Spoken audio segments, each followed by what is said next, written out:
اور حقیقت پر مبنی ہے، اور وہ ملک کی ترقی میں مدارس کا کردار اور علماء کی قربانیاں یہ ایک ناقابل انکار حقیقت ہے کہ جب بھی اس ملک کی تاریخ لکھی جائے گی تو مدارس اسلامیہ اور ان کے علماء کی خدمات کو سنہرے الفاظ میں یاد کیا جائے گا۔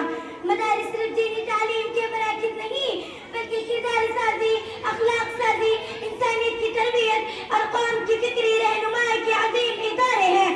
جب ہندوستان غلامی کی زنجیروں میں جکڑا ہوا تھا اس وقت مدارس کے علماء نے صرف درس و تدریس ہی نہیں بلکہ آزادی کی شمع بھی روشن رکھی۔ انہوں نے اپنے قلم سے بھی جہاد کیا اور اپنی جانوں کی بھی قربانیاں پیش کی۔ ہزاروں علماء نے قید و بند کی صحبتیں برداشت کی، پھانسی کے پھندے کو چوما، جائیدادیں قربان کی، لیکن وطن کی آزادی کے خواب سے دستبردار نہ ہوئے۔ 1857 کی جنگ آزادی میں علماء نے صف اول کا کردار ادا کیا۔ بے شمار علماء کو انگریزوں نے شہید کیا مگر ان کے حوصلے پست نہ ہوئے۔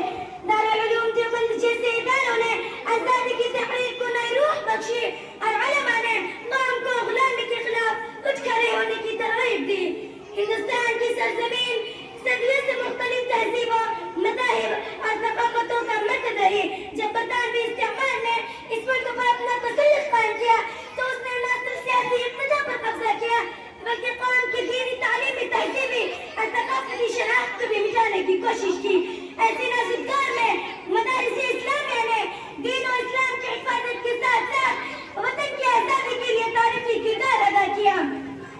انہی مدارس کے علماء نے اپنے علم، فکر، قلم، زبان اور عملی جدوجہد کے لیے آزادی کی تحریک کو نئی روح بخشی اور ہزاروں افراد کو غلامی کے خلاف اٹھ کھڑے ہونے کی ترغیب دی۔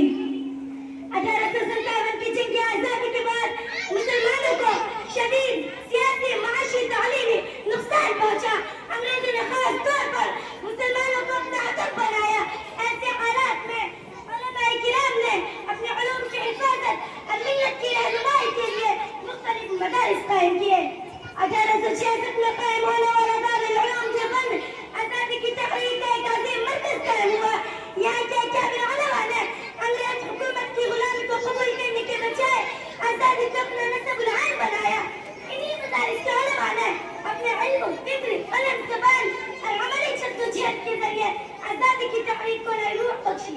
یہ کہنا عرض مبالغہ نہیں کہ مدارس صرف دینی تعلیم کے مراکز تھے بلکہ انہی مدارس کی ذہنوں میں وہ شخصیات نے پروان چڑھی اور انگریزی استعمار کے سامنے سر جھکانے کے بجائے اپنی گردن کٹانا پسند کیا۔ 1857 کی جنگ آزادی میں علماء نے سب سے پہلے انگریزوں کے خلاف جہاد کا فتویٰ دیا۔ اس وقت مولانا فضل حق خیر آبادی نے انگریزوں کے خلاف جہاد کا فتویٰ دیا۔ جب انگریزوں کا اس تحریک کا علم ہوا تو انہیں گرفتار کر لیا گیا، ان کی جائیدادیں ضبط کر لی گئی اور انہیں کالا پانی بھیج دیا گیا، جہاں انہوں نے قاضی میں وفات پائی لیکن باطل کے سامنے سر نہیں جھکایا۔ مولانا احمد اللہ شاہ فیض آبادی کو انگریز باغی مولوی کہتے تھے کیونکہ وہ جہاں بھی جاتے تو آزادی کی چنگاریاں شعلہ بن جاتی۔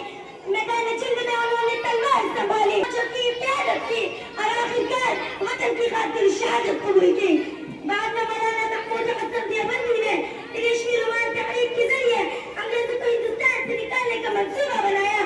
جب انگریز تحریک کا علم ہوا تو انہیں گرفتار کر لیا گیا اور مالٹا جیل بھیج دیا گیا، جہاں سخت گرمی، بھوک، بیماری، اذیت کے باوجود ان کی زبان سے صرف ایک ہی آواز نکلتی رہی کہ ہندوستان کو آزاد ہونا چاہیے۔ ان کے شاگرد مولانا حسین احمد مدنی بھی اس جرم میں گرفتار ہوئے، کئی سال جیل میں گزارے لیکن آزادی کی شمع بجھنے نہ دی۔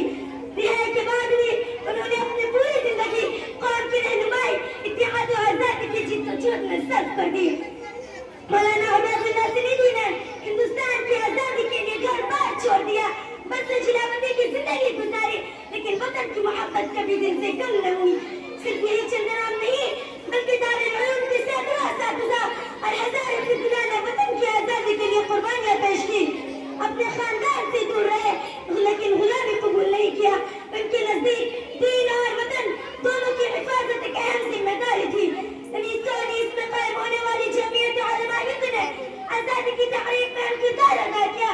اس تنظیم کے علماء نے انگریز حکومت کی ظالمانہ پالیسیوں کی مخالفت کی